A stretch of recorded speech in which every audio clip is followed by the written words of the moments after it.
What happens when a CEO admits, I don't know?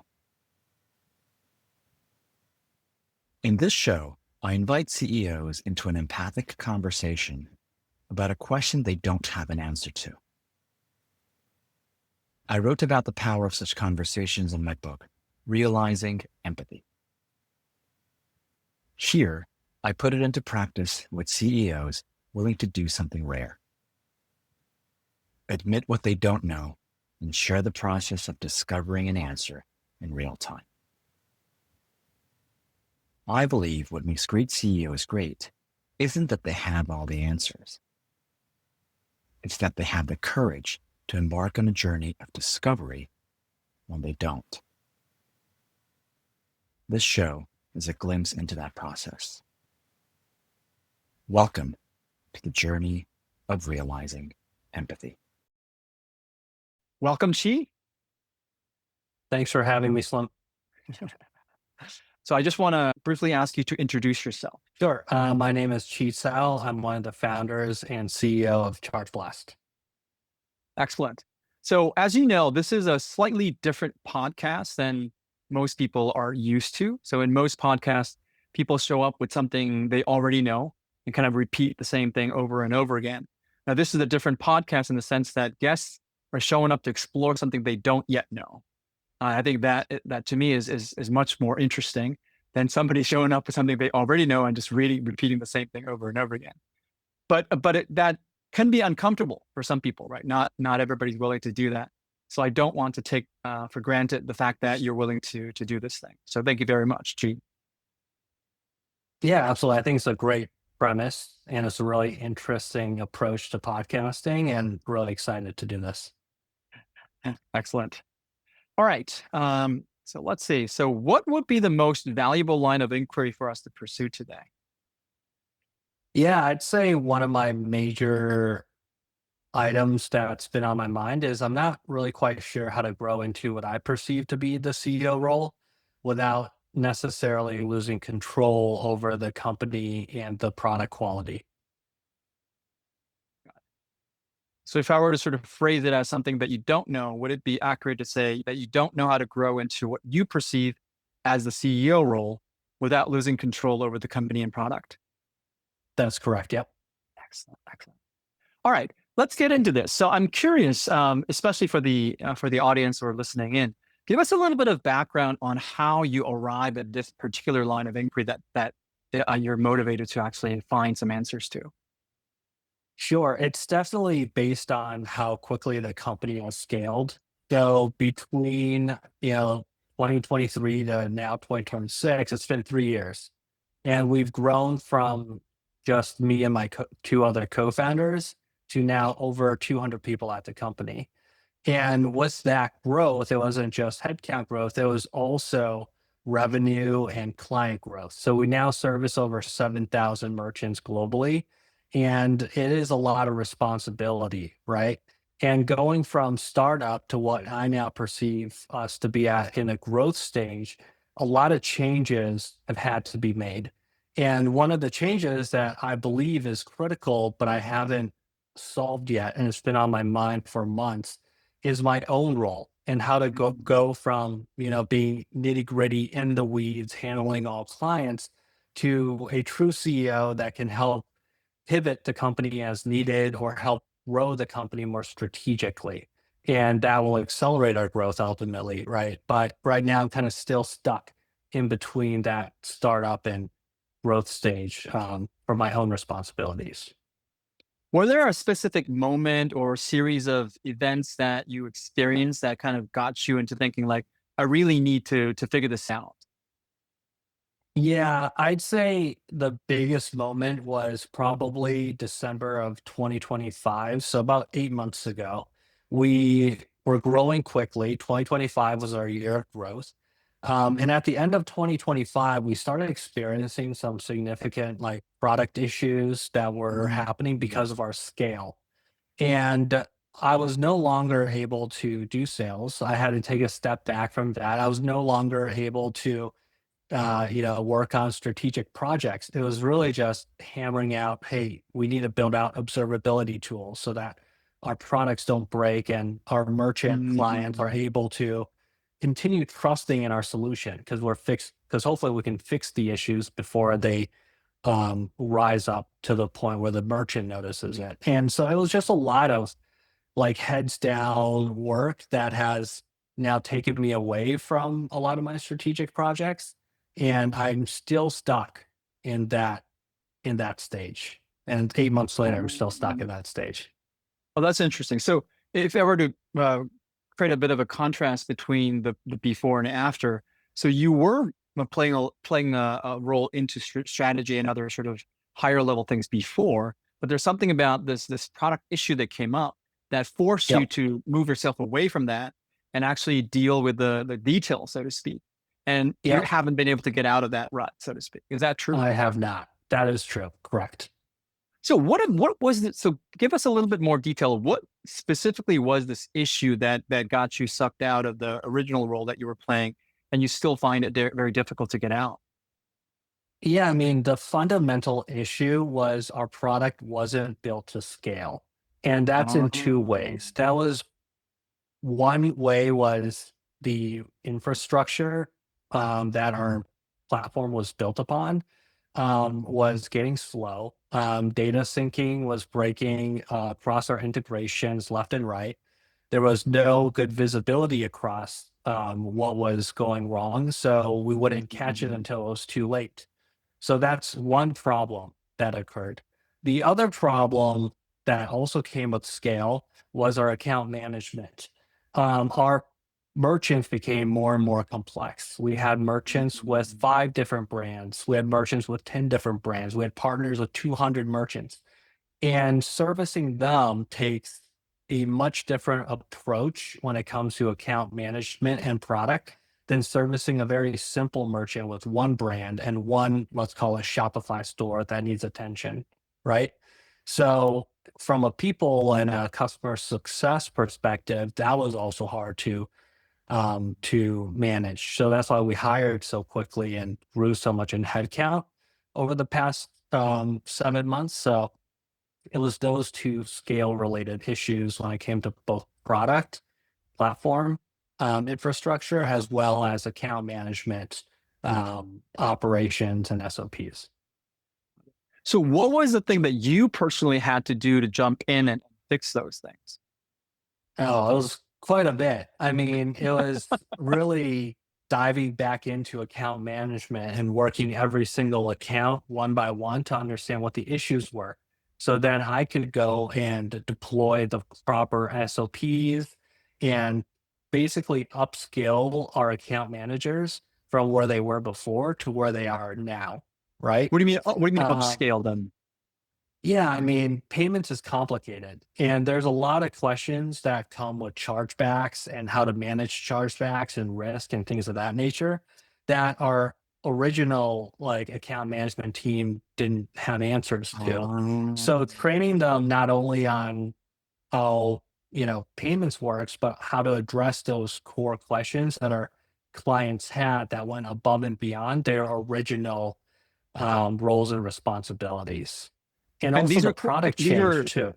and these were answers you already had, you These personally. are answers only I had, Mm. right? And so it was an information scaling issue as well, where as I became more and more knowledgeable, how do I share that across the whole company? And that was challenging, right? So I had to dive headfirst when it came to the account management piece. Um, and then on the engineering piece, it was kind of similar. We didn't have, I mean, we've hired now 10 engineers in the last 7 months. And the reason why is we didn't have engineering infrastructure to handle the number of technical support tickets that we're building up. And also like handling the fundamental platform changes that were needed for the platform to scale, right?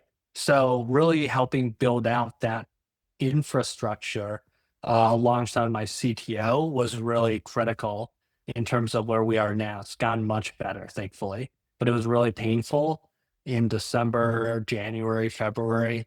I didn't really get above water until I would say about a month ago. I didn't get my head above water. It was just so challenging. But now it's gotten a little better. So in the account management side, it was really about the knowledge that you only you had, and you had to get in there and share that knowledge with other people so they would actually be able to solve things on their own. Now, is that true, Yes. first of all? Yes, that's true. It's also bringing, we had to expand that team pretty dramatically from, I think it was like 5 to 7 people to now 20 some people.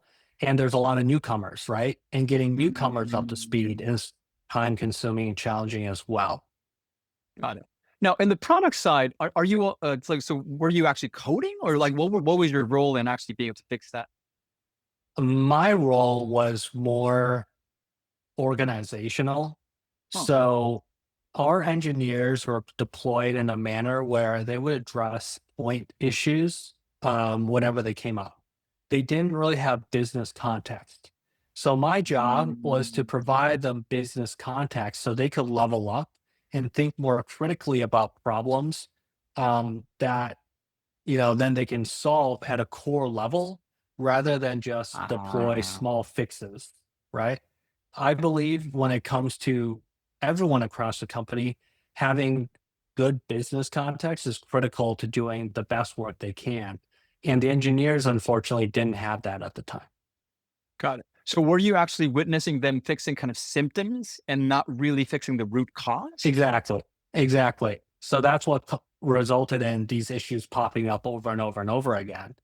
And it was more playing, whack-a-mole as opposed to just removing the issue at its core. Got it. So, for the sake of the audience to better understand the business that you're in, give us some examples of the specific kind of symptom fixing that happened.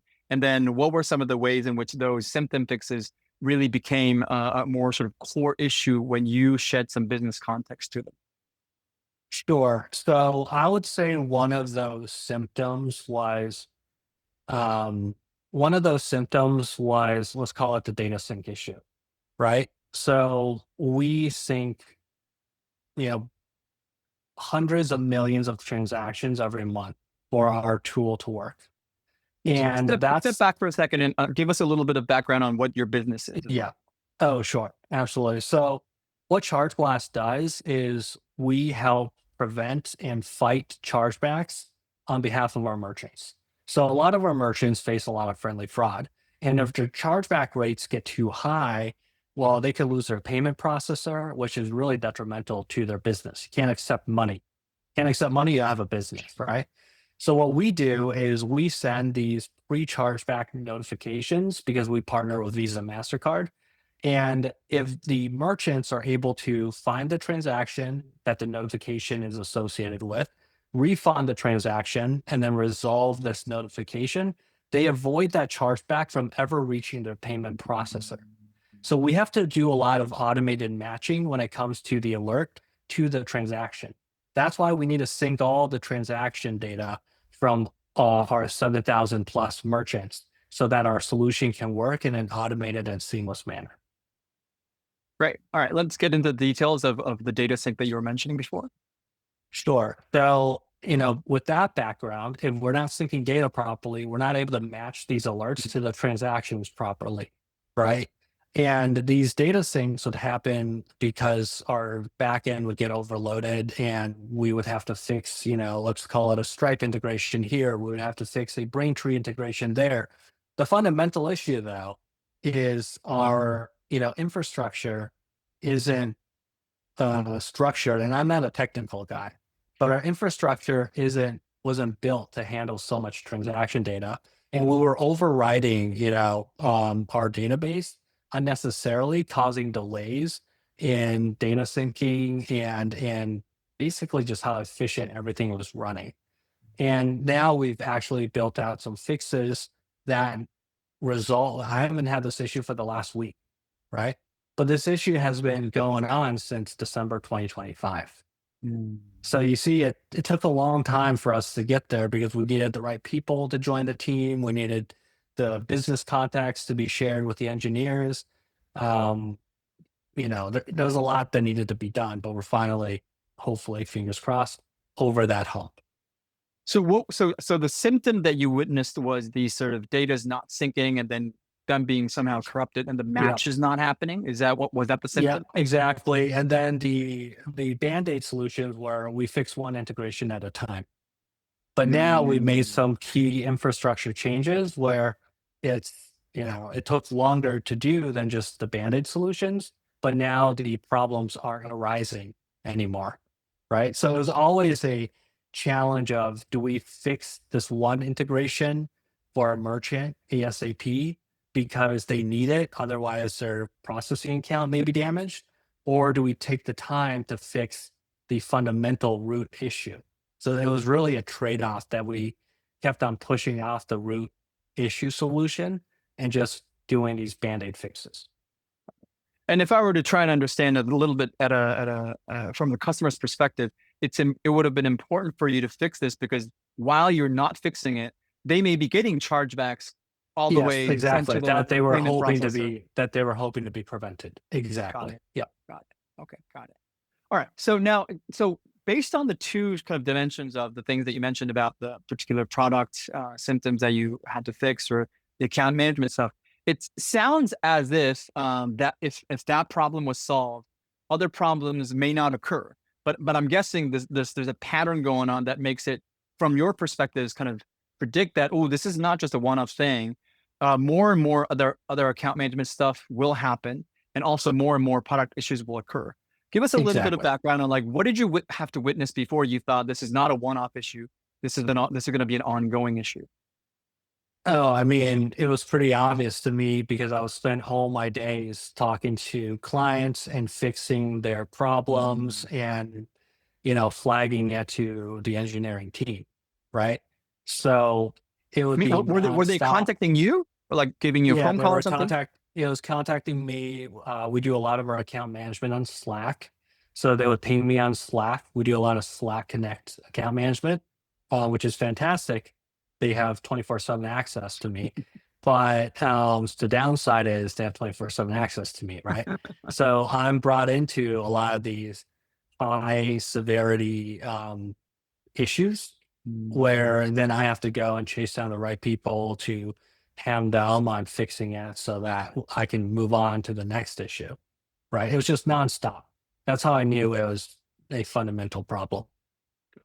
And this is something that did not happen before the December of last year. It's something that did happen, but because we scaled so quickly, the issues were not as obvious or prevalent, right? It did happen, here and there, but with more data being synced, the problems became more frequent. So, So this yep, frequency. yeah, it's more of a frequency issue. But yeah, it became so frequent, it was, you can't just ignore it. Got it. And all my So time went into it. right. So for the past 7 or 8 months or so, you've been kind of heads down and fixing all these, relative various product issues and account management issues, and you still see this continue to happen to this day. Is that true? Yes, it's gotten better over the last, I'll say 1 to 2 weeks, right? But it's actually quite recent, Mm. where I still have that anxiety of, Mm. what am I not checking my phone on the weekend? Am I going to be missing a big problem that could cost me a client? Right. So I have that anxiety ingrained in me after this 7, 8 month period of my life. Oh, that's interesting. So if you were to pause at this juncture, as you said, in the past week or so, things have gotten a little bit better. Now, do you think? I mean, purely based on the experience you've had in the past 7 to 8 months, but also seeing things kind of calm down in the past couple of weeks or so, do you genuinely see that this is not going to kind of ramp down and end in the next few months and continue to go up?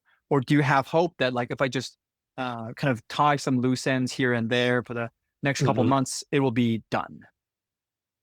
I have some hope that, we know what needs to be done to really wrap up all this human effort and attention that stems from the product issues.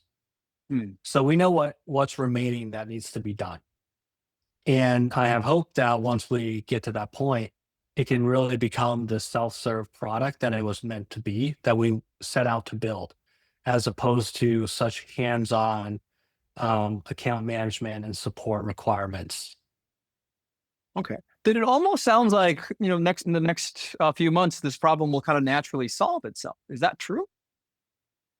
I hope so. I never 100% believe something will happen or not, but I am hopeful. I'm very, very hopeful. Yes. Got it. All right. So let's connect this back to the original question that you raised, which is that you don't know how to grow into what you perceive as the CEO role without losing control over the company and product.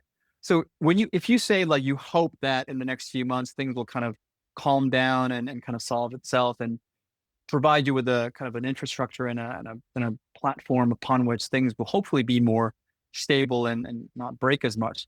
Do you believe that this idea of you stepping into the CEO role and not lose any control over the company or product will become relatively easy to do?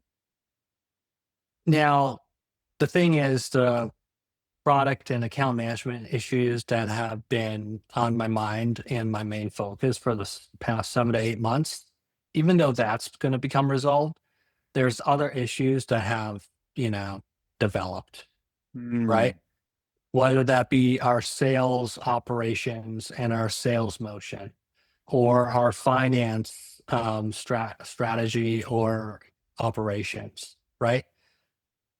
It just seems like a never ending. She has to go from here to here to here to here to here. And it's impossible for me to get into, like I said, that CEO role, because I just see so many other problems that need to be addressed that I'm not sure if I can delegate to anyone else is my main issue. So yeah, I don't think, even though I resolved this huge issue with product and account management, there's other problems that definitely need to be addressed before I feel like, okay, the ship is steady. I can mm, now push forward more strategically. got it. So you mentioned that that's a role that you played in the past. Is that correct? Yes, it is a role I played in the past. Yes. So if you were able to play that role again for this particular stage of the company, would it look the same or would it look different? Yeah, I'm not sure, right? I'm not 100% sure because I'm not sure how that role should be evolving for me. And I Mhm. haven't really stepped into it, so I haven't kind of tested the waters there. So previously, I would say, yes, I did play some of that role because I was out and about at conferences, giving talks, presenting, giving awareness, bringing awareness to the broader payments community about Chargeblast. I was having conversations with strategic partners on how we could work together to advance both of our solutions. I was having detailed conversations with our partners and vendors on, our pricing model, as well as how to, work more closely with them on both product as well as go-to-market strategies. All that has largely gone out the window, right? Mm, And I already know what I'm going to focus on next after the product and account management stuff is done. It'll primarily be around like evaluating ways for us to increase margin and get leverage in the business, as well as calculating ROI on all of our sales efforts so that we make sure every dollar invested into sales generates a dollar or more back, right? Those are the two, I would say, key items on my plate, just waiting for me to tackle it. That again is going to take me away from what mm, I perceive to be like a CEO role. got it. No, so would you say that the CEO role that you're talking about that you ideally want to step into in the future, something that you look forward to doing is genuinely the role that you want to play more than the role that you're playing currently? Yeah, I think so. I mean, currently I'm playing like a COO, CFO, maybe like CEO in terms of leading a company. kind of piece.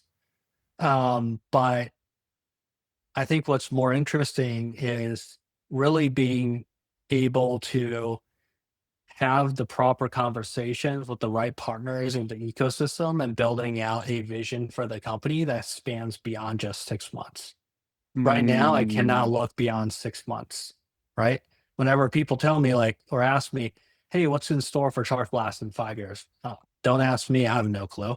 Just trying to survive the next 6 months here, right? mm, And even if I were to go into that CEO role, I think the impact that I would make would be quite limited because, right, in my perception of the CEO role, it's really about, identifying where to steer the ship. But if the ship is struggling to, okay, I'm not going to say struggling because we're not struggling, but if the ship isn't sailing properly, I'm going to focus on that first mm. before I focus on navigating the ship to this destination, right? I want to make sure the ship is in good shape for us to navigate to that final destination. So if I stepped into that CEO role, honestly, I don't know what the return on effort would be Mm. by being in that role.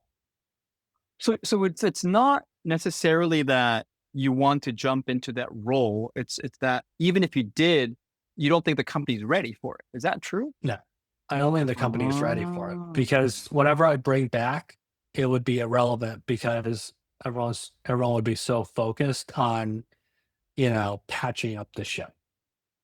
Mm. Hmm. So then I'm curious. I mean, is the original line of inquiry still the best way to sort of frame the inquiry that you have? Because if the presumption is that if you simply knew how to grow into that role, then it'll be fine. But it sounds like even if you did, if the company's not ready, the role might not actually be a good fit for the company. I'm trying to better Right. understand. Yeah, maybe instead of like how to grow, maybe it's more of a question of when to grow into that Ah. role. Um, Mm. when is the company ready? And if I wanted to expedite that process, what do I need to do? Do I need to hire people with more experience? Do I need to, you know, delegate more, like, and train more? Like, what do I need to do in order to expedite my transition into that role? Maybe that's the question.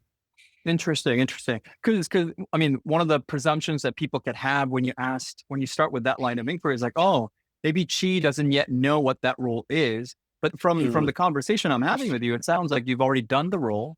It may not be clear exactly how that has to shape shift and kind of be modified for this particular right, juncture of the company, but it's not something that's completely impossible for you to figure right, out. But the thing right. is, the company itself, you don't see it as being ready for that role anyways. So Yeah, for you to be able to get the company to that state is kind of a more important first step than the actual role itself. Is that true? yeah, that's true. That's right. Interesting. So let's then kind of focus on that. So how would you know that the company's ready? Um, I would know the company was ready if I had line of sight into all the KPIs that were relevant to tell me that nothing is going wrong, right? So on the support side, what are the key KPIs we need to make sure our support team is doing the best they can? On the finance side, what are the key KPIs? On the sales side, what are the key KPIs? Being able to see those, I'm a very numbers oriented guy by nature. So being able to see those numbers and see like, okay, looks like all the KPIs across sales, marketing, success, engineering all look good. Maybe at that point, I'd feel more comfortable. But the lack of visibility of those KPIs to begin with creates a sense of doubt or Hmm. adds to the anxiety of what might be going wrong in the business that I don't see. Yeah, yeah, that resonates. Now, have you ever had that sight into all the different KPIs where you felt like, things are going well? No, it would come and go. Sometimes, I would say like, hey guys, we need some KPIs. Let's pull together some KPIs. I'd have those KPIs. I'd review it. But some of the areas where it matters the most to me right now, let's say sales, I don't even have KPI like numbers or reports for that. Our return on our sales efforts, I don't have the numbers that I want, right? That are regularly generated for me to see. In other areas, I do. In Mm. some key areas, I don't. Um, so yeah, So specific key areas are still like support, finance, and sales. yeah, I'd say support. I have good KPIs on. Um, Engineering, we're starting to get more KPI and road mapping around everything. Sales, that's probably where I have the worst KPI visibility into. And then finance is something that is, I would say, um, medium, but yeah, So the two that sort of jumps out is finance, medium, and sales is really the kind of the opaque part. yeah, I would say so. That's Okay. correct. So if you simply had insight into the KPIs for those two departments, let's call it, would that be sufficient? Well, not just having the KPIs, but if the KPIs don't look great, then deploying the changes and SOPs to figure out what's needed for the KPIs to look better, right? Yeah. I'd say the combination of the two that ultimately drives the KPI reports to all look, let's just call it green. I think then maybe I would feel comfortable in saying, okay, let's start thinking about, the 2-year plan, right? And what do Mhm. I need to do to lay the groundwork for the 2-year plan, as opposed to just always thinking the next 6 months? Got it. So what would you say is preventing you from having both the KPI and sort of like using the KPI to address problems as they happen? Yeah, I mean, it's data quality with Mm. sales, right? Making sure we have all the data in HubSpot, making sure people are keeping updated on their HubSpot. That's a big problem. Data attribution for ads and marketing spend to help me understand our return on ads or return on marketing. That's a big one, right? The data is not clean, the attribution is not clean. When it comes to the finance piece, having data on accounts receivables and visibility into what we're doing on collecting on the accounts receivables is not clear to me.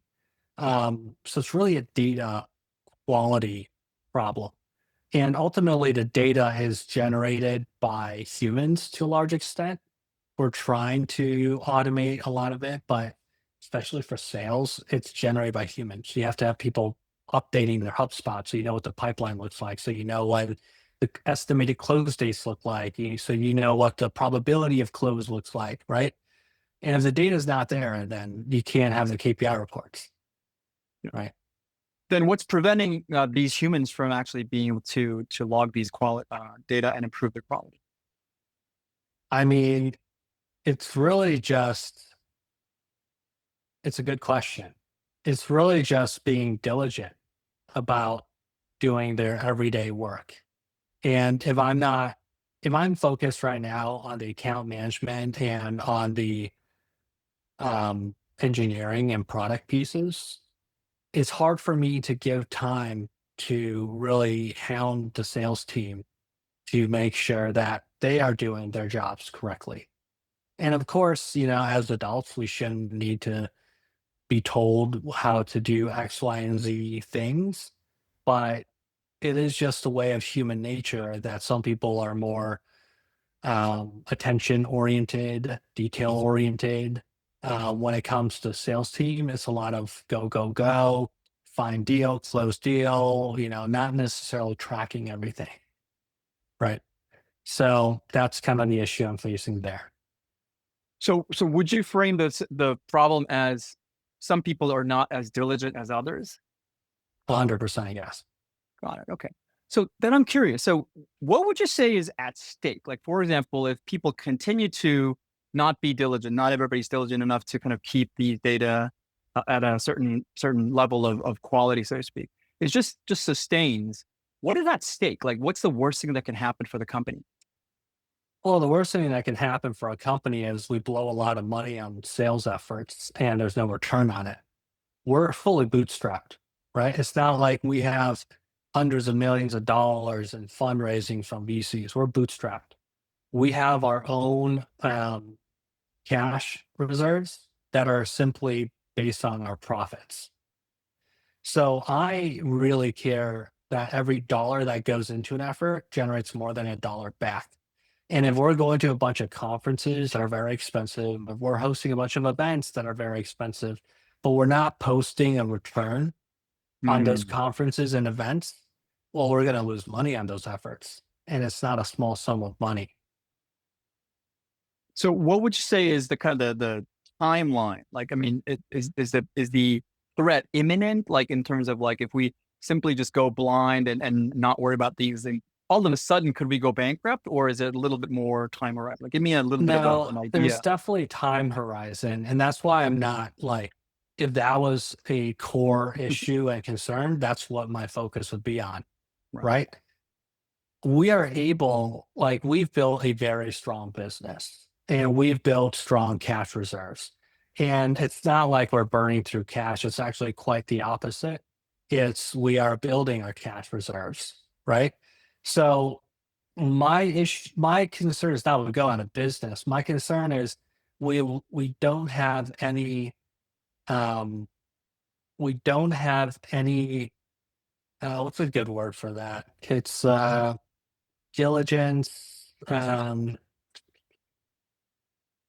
remember the word. It's on the tip of my tongue. But if we keep moving forward and grow, develop a habit around how we improperly run our sales team, well, then ultimately that will lead to a slower trajectory of growth where I could have ultimately spent that money elsewhere. It's really just a cost of capital thing. It's if I could put it into ads, maybe that's better. And did I inhibit my growth because I'm spending it on these sales motions? It's those questions that keep me up at night because I don't know if I'm spending the money correctly. And like I said, we're bootstrapped, so every dollar matters to me. That's kind of the core issue, I would say. Got it. So I want to humanize this. I don't have a better word for this threat. Like, so this threat, the way I'm sort of perceiving the way you characterize the threat is the threat of inefficiency. That's the way it kind of Yes. comes across, right? So then Yep. it kind of feels very unhuman. It Yeah. just sounds like, we're just like, can we be more efficient, guys? Kind of a thing. Yeah. So I want Yeah. to humanize this a little bit. So go back to the list of emotions that I shared with you earlier. There's something about this inefficiency that I'm sensing is more important to you than just you wanting to be efficient.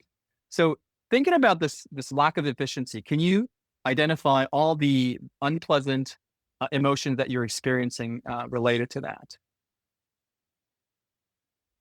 Yeah, that's a good question. So lack of efficiency. Um, I would say it is disappointment. Hmm. It is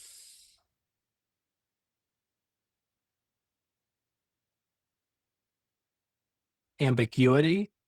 Hmm. It is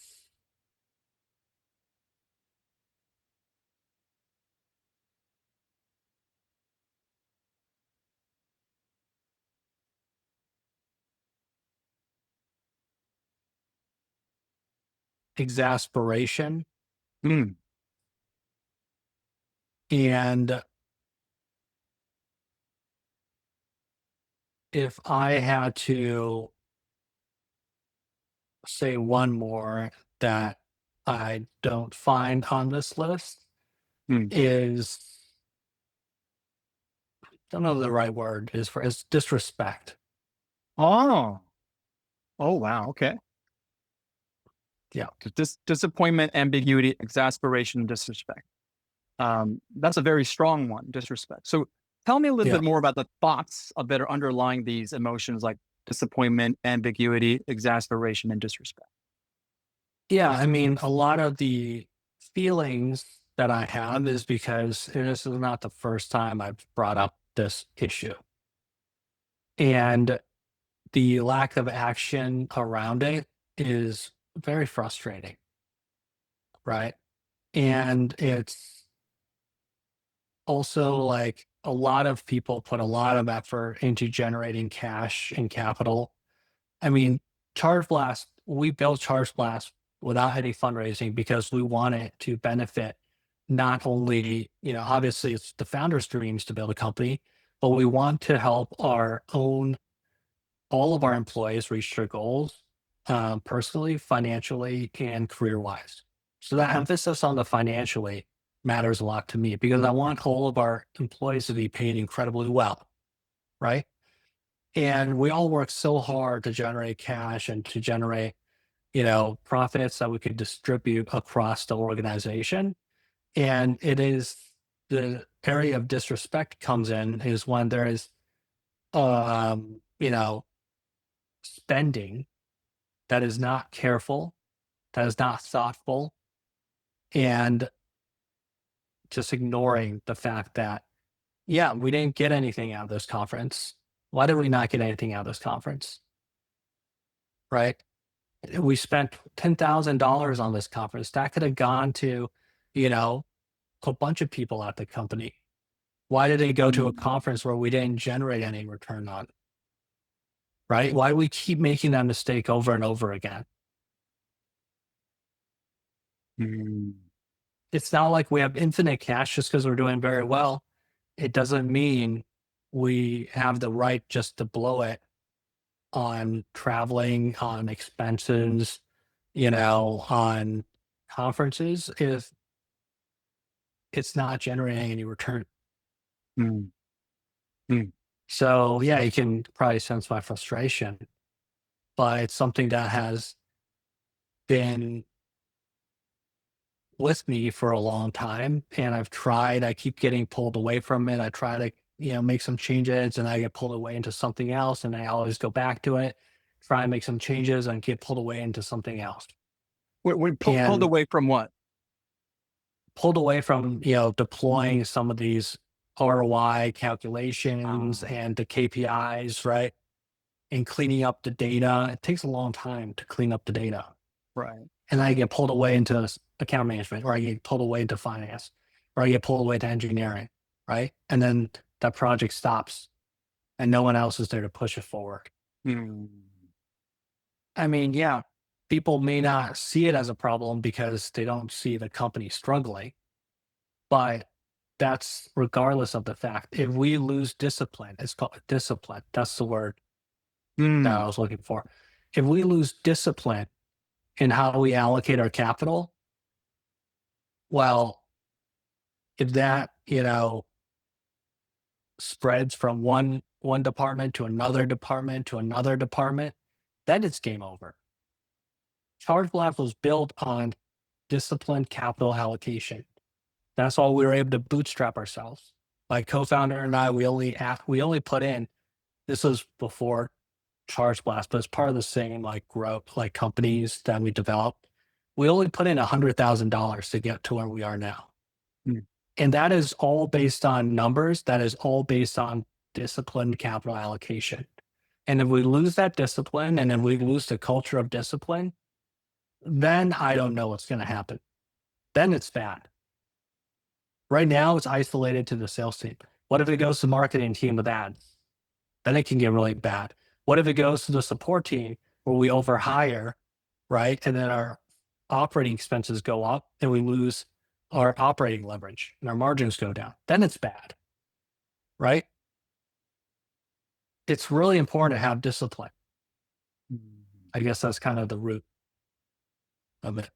No, the part that I found fascinating while you were kind of going deeper into those emotions like disappointment, ambiguity, exasperation, disrespect, it sounded like, and please correct me if I'm wrong, the thing that you want to be able to achieve through discipline and through efficiency, all those things, is not merely to have a company that is disciplined and have a company that's efficient.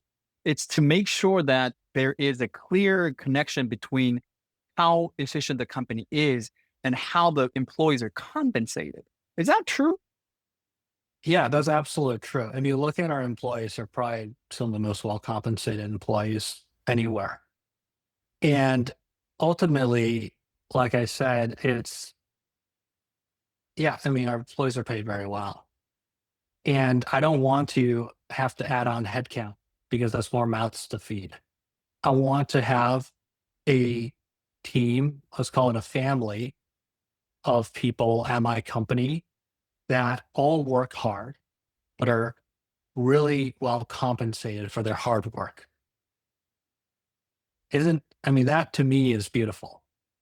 So That say to a me is little bit beautiful. more. They are Say fulfilled. a little bit more about why that is so beautiful to you, because not everybody will think that that's beautiful. They're like, I don't give a Really. shit about compensating my employees.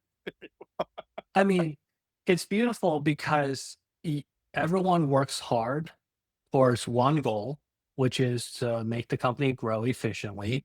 Everyone gets well compensated for it.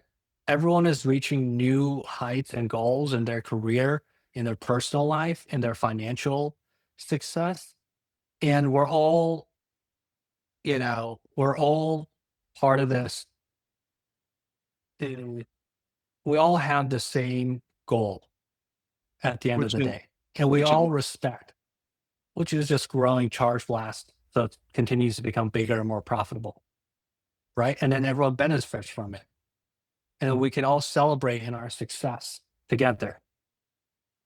Right. I think that's beautiful.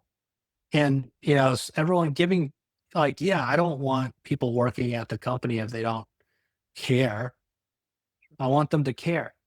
And obviously, like, work is 8 hours a day of everyone's life. It's a large chunk of their lives.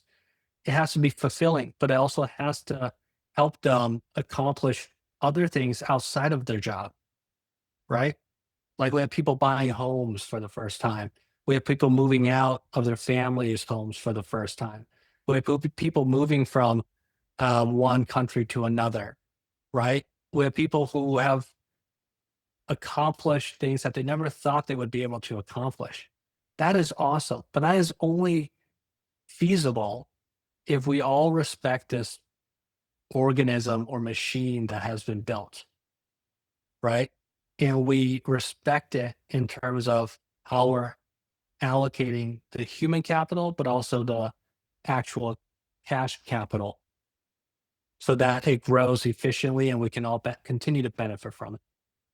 so That's I want beautiful to. to me. Yes, I agree. So I think what's fascinating to me is I want to get clarity on how important this is. So, for example, um, do you, from your perspective, is Chargeblast as a company is quote unquote failing if it's not able to compensate your employees at the rate that you want them to be compensated? Blast is failing in my eyes if we are not providing the best service to our clients and if we are not able to continue growing at an increasing profitable manner.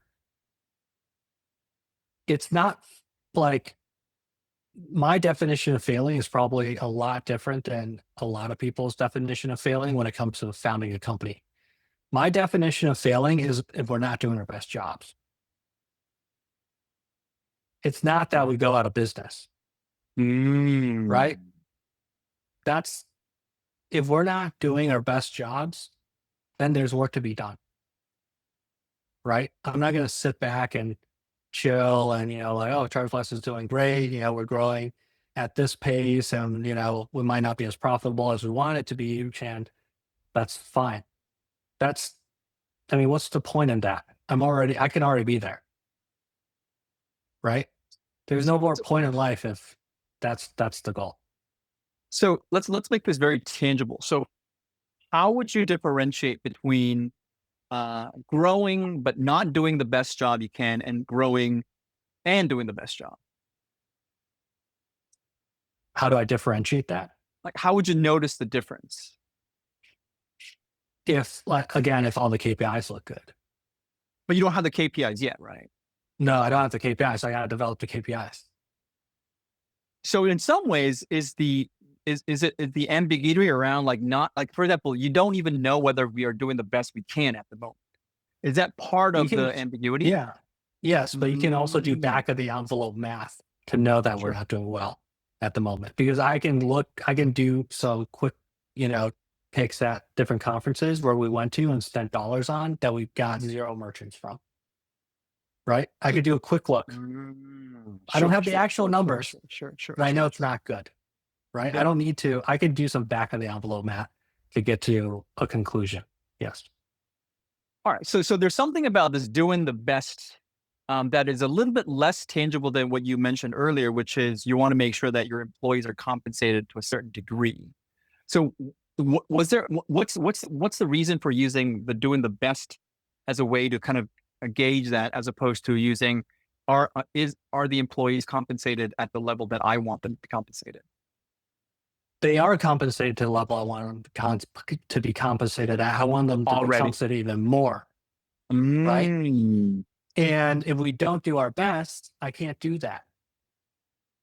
So how important is it for you for If them I to be if compensated more? if I compensate them more, and then we have inefficiencies in the business, the whole business will be gone. Well, I of can course, only yes, yes, yes, of yeah, course, right? yes. So I can only compensate more if the business improves in its fundamentals. But I want to understand why it's important for you to want to compensate them more. Because one would say like, well, they're already at a certain level that is better than market rate, let's call it. Why is it important for you to want to get that to the next level? I don't know. I mean,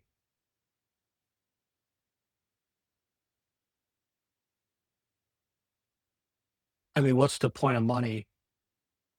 I don't know. I mean, it's to help them achieve whatever goals that they want, and I care about them. If they put a lot of effort into Chargeblast, I want them to be able to keep benefiting from it, right? And I mean, what's the whole point of building Chargeblast? I don't know. Is it to make money? For me, it's not. For me, the fundamentally is I want to create an excellent business. And for me, I care about my employees where if they're putting in their best foot forward, and I guarantee you they work harder than 99% of people out there. I believe they deserve to be better compensated than 99% of the people out there. Right. Mm. So, and I care about them because without them, there's no company. So that they're not So yet compensated at that 99% level. they might be, but let's get them at 99.9 because I believe they are at 99.9% better than the vast Mm. majority of people. So you would Right. say that you're not satisfied with how much they're compensated right now, right? I'm not saying I'm not satisfied. I mean, they're living great lives. Some of them live better lives than me. Right. I'm not saying I'm not satisfied, but I'm saying like that what's the purpose of making Chargeblast bigger? Is it to buy myself more stuff? Not really. We generate more cash. What's the purpose? I mean, the Mm. only thing I can really do with that cash is grow it bigger. But what's even better is if I can improve the business fundamentals, I can pay everyone more while growing bigger. Yeah. Right. But there's no having infinite amounts of cash doesn't mean nothing in this world. You know, Excellent. Excellent. like it doesn't motivate me. It doesn't, I have a great life already. Um, I work all the time. Is having more cash going to get me to work less? Probably makes me work more, frankly. Right. Yeah. So yeah, there's no real point in generating a lot of cash if you're not going to do something with it. And what I see most valuable return on cash is back into the business and also back into my employees' pockets. So when's the last time you told this exact thing to your employee? A month ago or 3 weeks ago when we were at our company meetup in Cebu, Philippines. And how did they respond? They loved it. right? They thought I cared about them. I mean, we read all the reviews on the company meetup, and I'm not lying to you when I said we really changed some people's lives. And, seeing those in the reviews made me feel good. It made me feel like me putting in all this effort was going towards something that's not just me becoming more rich, Sure. right? So, and then what's the follow through after that? So like you basically shared the reason why, like the why behind why you want Chargeblast to grow. And in many degrees, because of the framing that we have today, reason why you care so much about efficiency and discipline and all those things. You shared the why already, it sounds like, right? Yeah. Now, what's the follow through in terms of like, since now that you've shared the reason why you care so much about these things, there has to be some kind of follow through between the thing that you're going to do as an organization to sort of connect to the why that you just mentioned. What has been the follow through? Like, what has changed in terms of how the companies run or how what people do to sort of follow through on that why? I mean, it's really just, again, going back. I don't know, maybe I'm just not thinking about the question correctly, but it's just really about getting those APIs up, getting those SOPs running, and making sure everything is green lights, and making sure we have the right people to run those, SOPs, to make sure that everything is moving efficiently. Right. But earlier you said the reason why you have you don't have those KPIs is because of data quality, right? Yep. And the reason why you So I don't gotta go have fix data, that data quality. right? But to fix the data quality, you said the reason why the data is not high enough of a quality is because of the lack of discipline, right? Yes. Is that still true? Yep. That is Okay. still true. But you also said that you shared why the discipline is so important. It's not because she wants an efficient company. It's because the thing that really motivates Qi is not just to grow the company for the sake of growing. The only reason why growth is meaningful to Qi is because by growing, the employees will be compensated more, right? And that there is this sort of symbiotic relationship of not growth for growth's sake, but growth for employee sake, so to speak, right? It's sort Yeah. of win-win. So Yeah. to me, that sounds like the reason for the discipline is already set, right? So now you're still telling me that somehow the discipline is difficult to come by because people are not disciplined or something. Like that's the way it comes across. Is that true? Like what's preventing from that discipline to actually happen, given that the reason why has been very clearly communicated? Good question. I have to go yell at some people on the sales team. Why does yelling have anything to do with it? Um, it's because I've flagged this so many times where no one's done anything about it. All right, so Maybe, let's get very specific. What do you mean by flag this so many times? Give me a vision of like what that looks like. What did you do? What did you actually do? yeah, I mean, I would tell the broader team, the sales team, that we need an analysis on how we're spending money within the sales org and how much we're getting return on that spent. Um, Everyone points towards the data. And then I would say, okay, we need to develop SOPs for our sales team so they are constantly updating the data in HubSpot. And, you know, they'll do it for maybe a week, maybe 2 weeks. My attention gets moved to someplace else and then just falls apart again. And it's a recurring cycle. It's ultimately a recurring cycle that I have not been able to break. Huh. And maybe if I spoke louder, aka yell, people would listen, but probably not because I brought it up multiple times and no one listens. All right. So So what do I do? let's reframe this a little bit. So what is preventing you from saying, "Hey guys, here's the year-end goal. The year-end goal is to increase everybody's compensation by, I don't know, 15%, whatever the right percentage is. That's the only thing that I care about. That's the year-end goal. It's not revenue. It's not whatever. I mean, those things will have to be in place to meet Yeah. that thing. But the only thing that I care about is for your compensation to go up by this much. And that's only possible if we, there's going to be calculations around, it's only going to be possible if we make X amount of profit, whatever the details are. Yeah. That's the only thing that I'm going to measure. And I believe the only way we can actually make that happen is we measure that. For the rest of our year to make sure that we actually get that. Yeah. That's the goal we're trying to hit. My personal opinion is the data quality is preventing us from actually getting there. I don't know if that's true or not. That's my personal opinion. If the other people have different opinion on why we're going to have a difficult time achieving that particular increase in employee compensation, I'm all ears. But that's my current guess. Could we actually figure out a way to achieve this target of increasing everybody's compensation by 10 whatever % by the end of the year and have a plan to actually achieve that? What's preventing you from doing that? I like that. Now, the biggest issue is, let's say we set some revenue and margin targets, right? That's basically it. Now, there's different ways to hit revenue and margin targets. It could be because the product team drives some efficiencies to improve our margins.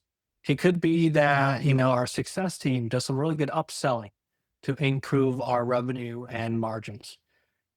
The sales team may benefit from everyone else's hard work. I don't like that.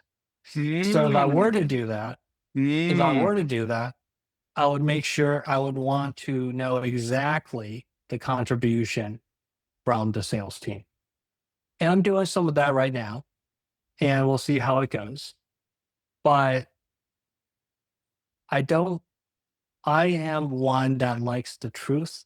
I am one that likes no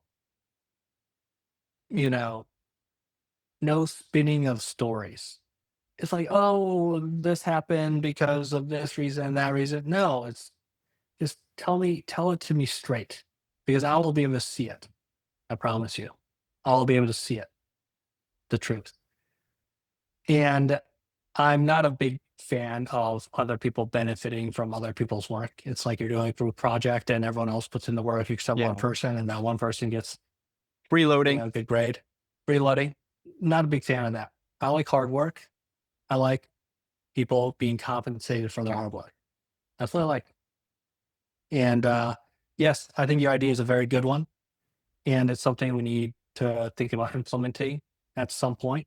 Once we have kind of green marks across the board, it is like very simple KPIs. You're right. You don't want complex KPIs or results. Compensation based on KPIs, right? Like you want simple KPIs. You don't want to make it too confusing. But you also, like for me, I want to make sure that,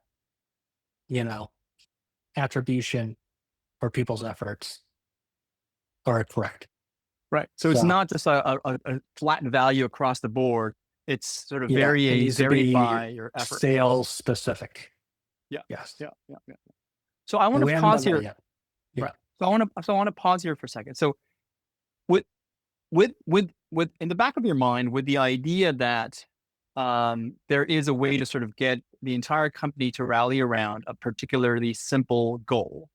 That's not merely mechanical in the sense of like, oh, I want an efficient company or I want a disciplined workforce. Like, it's more about like the thing that is aligned with your values. This is the word I'm going to use, because it sounds like your values are aligned with how can I grow the company, not for the sake of just growing the company, but because that's the way in which I can grow the compensation of the employees. Yeah. That I sense that as a core value of yours, right? So if you can actually have some kind of infrastructure around which the company goals are set by the values that you personally have, and the different kinds of measurements, how you measure people's efforts, what's it tied to, all those. If those things are in place, and you can periodically see how you're making progress toward that value-driven goal, and everybody is bought into that idea, because it's not merely about like somebody whipping you and say like, let's just grow the company to be, a bit bigger than the last one. So people are emotionally kind of connected to that thing. With the prospect of being able to do that, I want to sort of check in with the emotions that you're feeling. So go back to the list of emotions and identify both the unpleasant and pleasant emotions that you are feeling at this moment, with the idea of you may be able to kind of steer the organization towards that kind of value-driven goal and value-driven way of measuring things as you make progress towards the goal.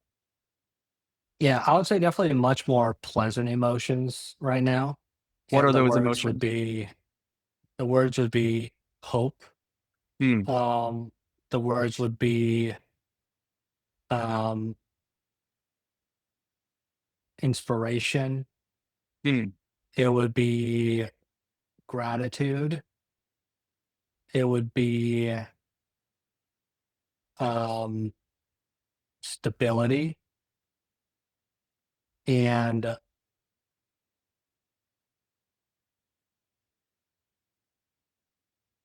I would say the last one is amusement. Any unpleasant emotions whatsoever?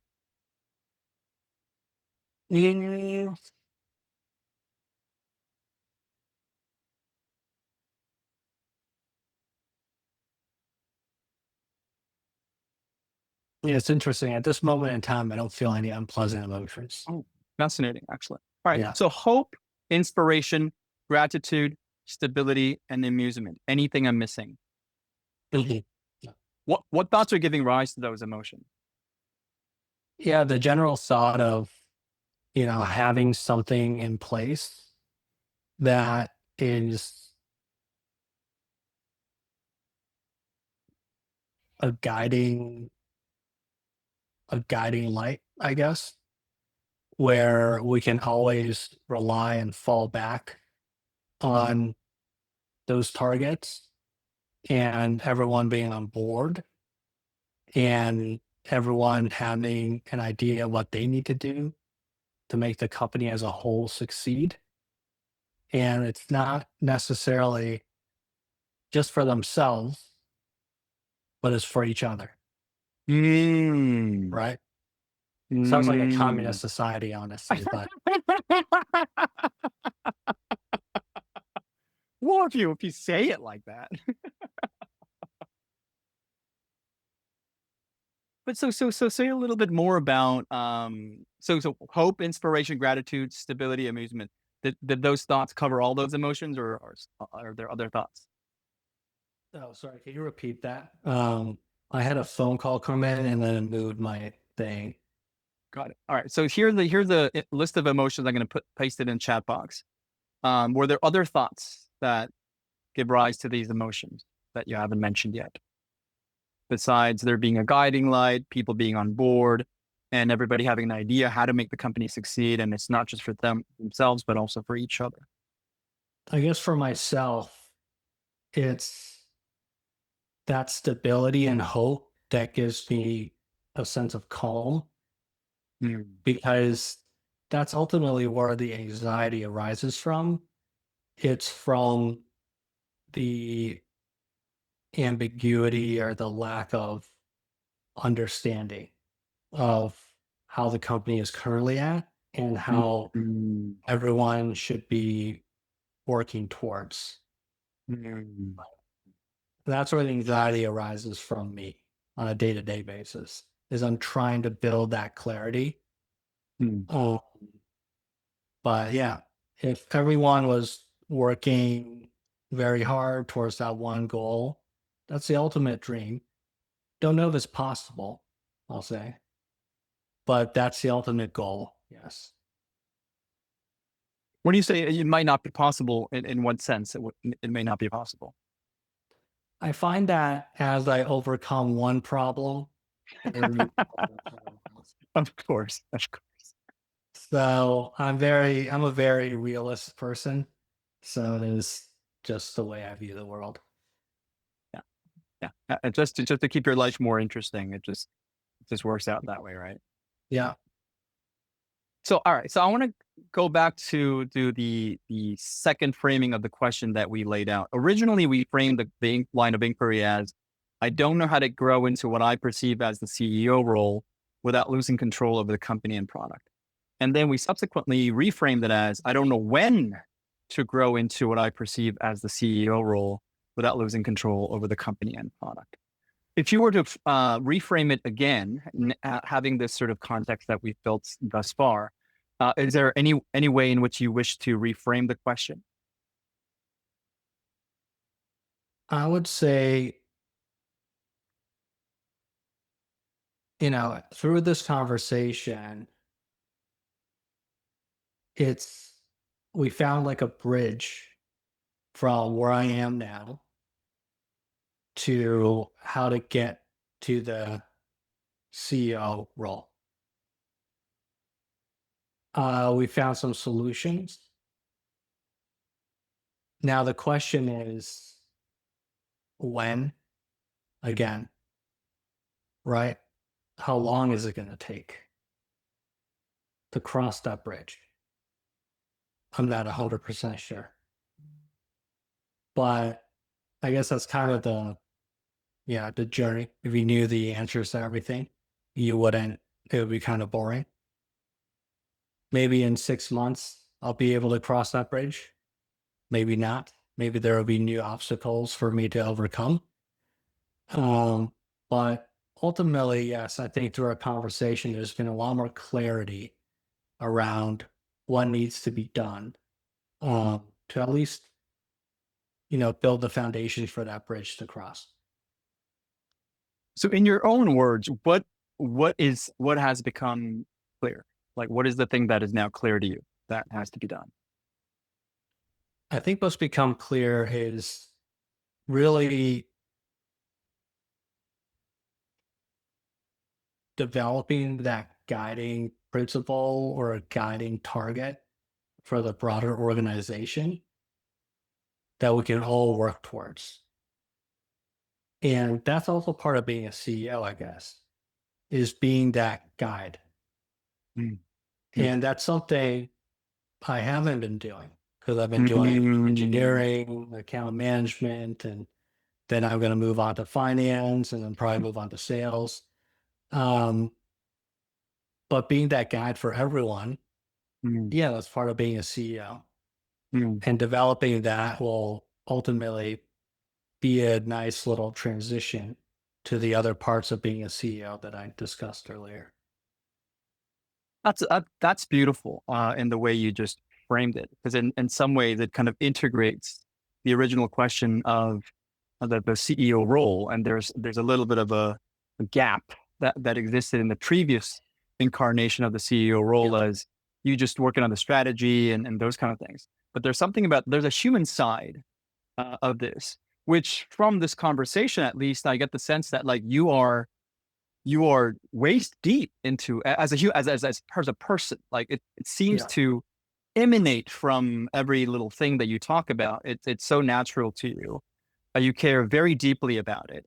It is the very reason why some of the more technical or mundane business metrics matter, right?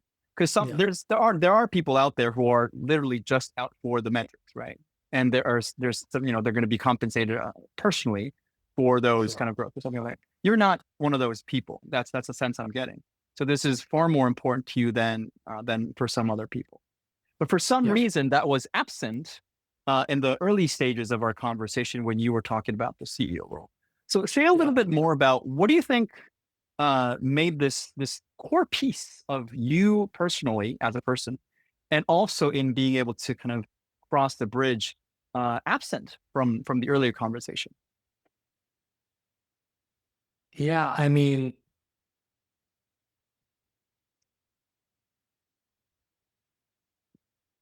I'm not sure.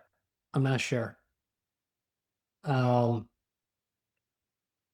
not 100% sure.